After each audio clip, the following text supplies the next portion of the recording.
नमस्कार, आप देख रहे हैं लोकहित न्यूज़ चैनल और आज हम आपको बताने जा रहे हैं एक और ख़ास खबर। अभी हम आए हैं भाईंदर पश्चिम के केशव सृष्टि स्थित गौशाला में, जहां पर यहाँ कई सारी गायें हैं और ये गौशाला केशव सृष्टि द्वारा चलाई जाती है। और इस गौशाला के कार्यवाहक हैं डॉक्टर सुशील अग्रवाल जी, जो कि भारतीय जनता पार्टी के वरिष्ठ नगर सेवक भी हैं। और इस गौशाला का प्रबंधन वो पिछले कई सालों से करते आए हैं। जैसा कि आपने सुना होगा, पूरे देश में इन दिनों लंपी वायरस ने काफ़ी हाहाकार मचाया हुआ है। लंपी वायरस एक ऐसी बीमारी है जो खास करके गौवंश में फैलती है और इस वायरस की वजह से आज देश में हज़ारों की संख्या में गायों की मृत्यु हुई है। और इसी वजह से अब पूरे देश में गायों को बचाने की मुहिम छेड़ रखी है। और इसी इसी मुहिम के अंतर्गत लंपी वायरस से बचाने के लिए सभी गायों को लंपी वायरस का टीकाकरण किया जा रहा है, उससे बचाने के लिए। मीरा भाईंदर शहर में भी लंपी वायरस से बचाने के लिए एक टीकाकरण अभियान चलाया गया, जो कि डॉक्टर सुशील अग्रवाल ने इस पे पहल करते हुए मीरा भाईंदर शहर में जितनी भी गायें हैं उन सभी गायों को लंपी वायरस से बचाने के लिए टीकाकरण किया है। डॉक्टर सुशील अग्रवाल ने दी हुई जानकारी के मुताबिक अब तक लगभग 1059 यानी कि लगभग 1100 गायों को लंपी वायरस का टीकाकरण किया गया है। भाईंदर पश्चिम के केशव सृष्टि में भी लगभग 250 से ज़्यादा गायें हैं, उन सभी गायों को लंपी वायरस का टीकाकरण हो चुका है। तो यह बहुत ही सराहनीय कार्य डॉक्टर सुशील अग्रवाल और उनकी टीम ने किया है। इसी बात की जानकारी लेने के लिए आज हम आए थे भाईंदर पश्चिम के इस केशव सृष्टि के गौशाला में। और यहाँ आने के बाद हमने देखा कि यहाँ पर सभी गायों को ठीक से टीकाकरण हो चुका है। साथ ही हमारे साथ हैं डॉक्टर सुशील अग्रवाल जी।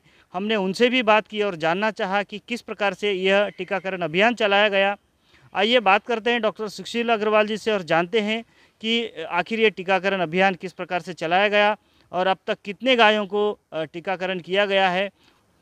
तो आइए अब बात करते हैं डॉक्टर सुशील अग्रवाल जी से, जो कि केशव सृष्टि के गौशाला के कार्यवाहक हैं, और जानते हैं कि उन्होंने जो लंपी वायरस के खिलाफ जो टीकाकरण अभियान चलाया, किस प्रकार से ये अभियान चलाया गया और कितने गायों को दिया गया।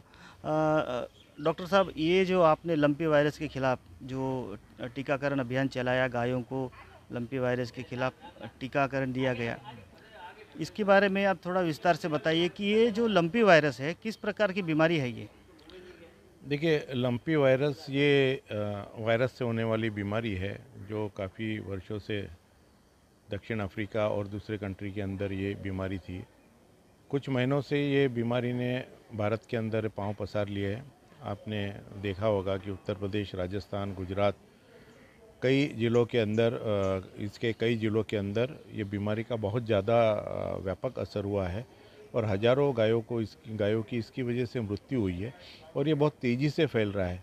इनफैक्ट महाराष्ट्र के भी कई ज़िलों के अंदर अब ये आ चुका है, पर हमने पहले ही इसके हमारी गायों को सुरक्षित रखने के लिए इसका जो ये टीका उपलब्ध है, तो हमने टीका हमारी गौशाला के अंदर सर्वप्रथम लगा लिया।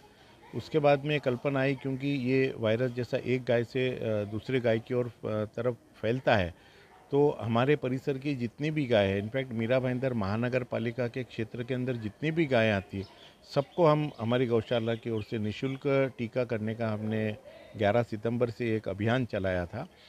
इसके लिए हमने महानगर पालिका की ओर से उनके पास में जो डेटा है, यादी है, वो भी हमने मांगी थी, जो हमें प्राप्त हुई थी। और हमने 11 सितंबर से कल तक ये अभियान शुरू रखा है और इसके अंतर्गत करीब 1059 गौवंशों को हमने टीका दिया है। और ऐसी आशा है कि ये जो टीका है अच्छी तरीके से काम करेगा और मीरा भाईंदर के अंदर तो भी कम से कम ये वायरस से कोई गाय को इसकी बीमारी नहीं होगी, ऐसी हम पूरी आशा करते हैं। सर, ये तो ये बात हुई कि जैसे गौशाला में गायें हैं बहुत सारी, वहाँ पर जाकर आप टीका दे सकते हैं कई सारी गायों को। लेकिन मीरा भाईंदर शहर काफ़ी लंबा चौड़ा शहर है और काफ़ी फैला हुआ है। ऐसी जगह में कई लोग ऐसे हैं जो एक दो जानवर पालते हैं, एक दो गायें पालते हैं। ऐसे लोगों से संपर्क करना, उनको टीकाकरण करवाना, ये काफ़ी एक मेहनत भरा काम रहा। तो ये काम आपने कैसे किया? देखिए, जब से टीकाकरण के अभियान की शुरुआत की हमने, तो हमने इसका व्यापक रूप से प्रचार किया। सोशल मीडिया के माध्यम से, आप लोगों के माध्यम से, हमारे दोस्तों के व्हाट्सएप ग्रुप के माध्यम से इसका प्रचार किया और सभी लोगों से हमने निवेदन किया है कि आपके आसपास में, आपके घर में, आपके बगल में इस प्रकार की कोई भी गाय है तो हमें उसकी जानकारी दे। तो इसका हमें बहुत ही एक अच्छा प्रतिसाद मिला और हमारी भी जानकारी के अंदर कई तबेले, कई गौशालाएँ मीरा भाईंदर के अंदर चल रही थी, उनसे भी हमने संपर्क किया। मीरा भाईंदर महानगर पालिका के अंदर जो भी तबेले रजिस्टर्ड है, उनकी भी हमको जानकारी मिली। तो हमने सबसे पहले जो जानकारी हमारे पास में उपलब्ध है, जहाँ पे ज़्यादा प्रमाण में 20-25 गाय एक साथ जहाँ पे रखी गई है, ऐसी जगह पे हमने टीकाकरण शुरू किया और उसके उपरांत बाद में जैसे जैसे हमको जानकारी मिलती गई, निजी गौपालक है, छोटे मोटे जो गौशाला चलाते हैं, छोटे मोटे तबेले रखते हैं, जो मंदिर के सामने जो गाय बनती है, और इसके अलावा भी जिन लोगों ने कि हमारे पास में जानकारी है, वहाँ पहुँच के हमारे गौशाला के डॉक्टर, गौशाला के कर्मचारी वहाँ जाके उनकी जगह पे जाके वो गायों को हमने टीका लगाया है। तो ये अभियान अभी 20 तारीख तक, मतलब 11-10 दिन तक हमारा ये लगातार निरंतर काम चलता रहा और अभी तक हमने 1059 गायों को टीका लगाया है। करीब करीब हमारे हिसाब से 100% काम पूरा हो गया है। इसके अलावा भी अगर कोई रह गया होगा तो हम निश्चित रूप से उनका भी टीकाकरण करेंगे। जैसा कि आपने बताया कि 1059 गायों को टीकाकरण हो चुका है, लेकिन महानगर पालिका के पास जो डेटा था वो लगभग 500 गायों तक का ही डेटा था और इसका मतलब लगभग 600 गायों को आपने अपने तरीके से ढूंढा है उन्हें और टीकाकरण करवाया। तो एक महानगर पालिका की भी जिम्मेदारी होती है कि सारे जानवरों का रजिस्ट्रेशन करवाए, उनका डेटा इकट्ठा करे ताकि भविष्य में अगर इस प्रकार के कोई वायरस आए या कोई बीमारी फैले तो उनको टीकाकरण करवाने में आसानी हो। इस बारे में क्या कहेंगे आप? बिल्कुल, निश्चित रूप से महानगर पालिका के पास में जितने भी कैटल है, दूध देने वाले जो जानवर है, उनका डेटा रहना अनिवार्य है। पर इनका ये जो सेंसस है जिसमें इनकी गणना होती है, पशु गणना होती है, वो कब होता है, क्या होता है, इसकी जानकारी मुझे नहीं है। फिर भी महानगर पालिका से जो जानकारी मिली थी उसको भी हमने आधार बनाया और निजी संपर्क के रूप से भी आधार बना के हमने ये टीकाकरण किया है। निश्चित रूप से महानगर पालिका के पास में जानकारी होनी चाहिए। हमने जो टीकाकरण किया है और जितनी जानकारी हमारे पास में उपलब्ध है, उसी का पत्र पूरा डिटेल, फ़ोन नंबर, एड्रेस के साथ में हमने आज ही आयुक्त महोदय को हमने दे दिया है। तो ये भी उनके पास में भी जानकारी इससे अपडेट हो जाएगी, ऐसी पूरी आशा है। सर, ये एक बात और है कि देखा जाए तो जैसे भी इस तरह की आपत्ति आती है तो प्रशासन की जिम्मेदारी होती है कि इस प्रकार के टीकाकरण के अभियान चलाएं। लेकिन मीरा भाईंदर महानगर पालिका में ऐसा कोई अभियान नहीं चलाया गया। ये तो आपने अपनी नैतिक जिम्मेदारी समझते हुए इस टीकाकरण में आपने बढ़कर हिस्सा लिया और अपने जिम्मेदारी संभालते हुए ये टीकाकरण चलाया। अगर मान लो इस तरह से आपने पहल नहीं की होती तो शायद काफ़ी मुश्किल खड़ी हो सकती थी। तो कहीं न कहीं ये प्रशासन की एक लापरवाही नहीं दिखाई देती आपको?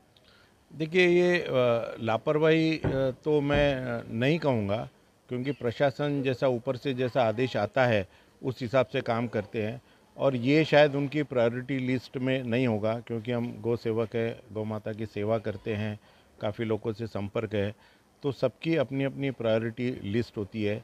हमने जैसा देखा कि कुछ दिन पहले राज्य सरकार ने सभी पशु संवर्धन अधिकारी को, पशुपालन विभाग को आदेश दिया था कि आप इसको सीरियसली ध्यान दें।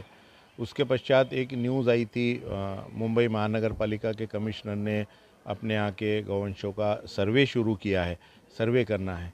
तो तब तक हमने, जब तक वहाँ सर्वे के ऑर्डर निकले थे, हमारा 50% टीकाकरण ख़त्म हो चुका था। और आज हम कहीं भी मुझे लगता है महाराष्ट्र के अंदर कोई भी ऐसी महानगर पालिका, नगर पंचायत या कोई भी ऐसी प्रशासनिक एरिया नहीं होगी जहां 100% टीकाकरण हो चुका है। और हम गर्व के साथ कहते हैं कि मीरा भाईंदर महानगर पालिका महाराष्ट्र की पहली महानगर पालिका है जहां लंपी वायरस का 100% टीकाकरण हो चुका है। तो ये बहुत ही अभिमान और गर्व की बात है और सभी लोगों के लिए कि अच्छी बात है कि गौ माता का इससे संरक्षण होगा और सभी लोगों ने हमको इसमें सहयोग दिया। हम सभी का उसके लिए धन्यवाद भी देना चाहते हैं। सर, अभी एक तो कि लगभग 1100 गायों का टीकाकरण हो चुका है, लेकिन हो सकता है कि कुछ गायें रह गई होंगी। तो ऐसे गायों का अगर टीकाकरण करवाना हो तो लोग कहाँ पे संपर्क करेंगे, उनका कैसे क्या किया जा सकता है? देखिए, और भी अगर कोई भूल चूक से गाय रह गई हो, किसी ने हमको नहीं बताई हो, तो सबको मैं बताना चाहता हूँ कि टीकाकरण 100% सेफ़ है। जैसे आपने कोरोना में देखा था, लोग पहले पहले डरते थे, तो ये जो टीका है ये 100% सुरक्षित है। 2 वर्ष तक गायों को इसमें लंपी वायरस से इम्यूनिटी प्राप्त होती है। जो कोई रह गए वो भी हमारी गौशाला से संपर्क कर सकते हैं। हम वैसे ही उनके जगह पे जाके वो गायों को भी हम टीका लगाने की हमारी पूरी तैयारी है। निश्चित रूप से आप गौशाला में संपर्क कर सकते हैं, अपना नाम एड्रेस वहाँ पे लिखा सकते हैं और हम आपकी जगह पे आके आपकी गायों का टीकाकरण कर देंगे। जैसे कि पूरे देश में लंपी वायरस फैला हुआ है और जिसमें कई गायों की मृत्यु हुई है, लेकिन सबसे अच्छी बात यह है कि मीरा भाईंदर शहर में अभी तक किसी भी गाय को लंपी वायरस का संक्रमण नहीं हुआ है और यहाँ पर समय रहते सभी गायों का टीकाकरण किया गया है और लगभग 1100 गायों का अब तक टीकाकरण हो चुका है। जहाँ तक की जानकारी मिली है, मीरा भाईंदर शहर में अब लगभग सभी गायों का टीकाकरण हो चुका है, कोई गाय बची नहीं है। फिर भी अगर कोई गाय बच जाती है या फिर कोई गाय का टीकाकरण करने का अभी रह जाता है, तो डॉक्टर सुशील अग्रवाल ने ये लोगों से आह्वान किया है कि वो उनसे संपर्क करें और उनसे मिलकर वो गायों का टीकाकरण करवा सकते हैं, ऐसा उन्होंने आह्वान किया है।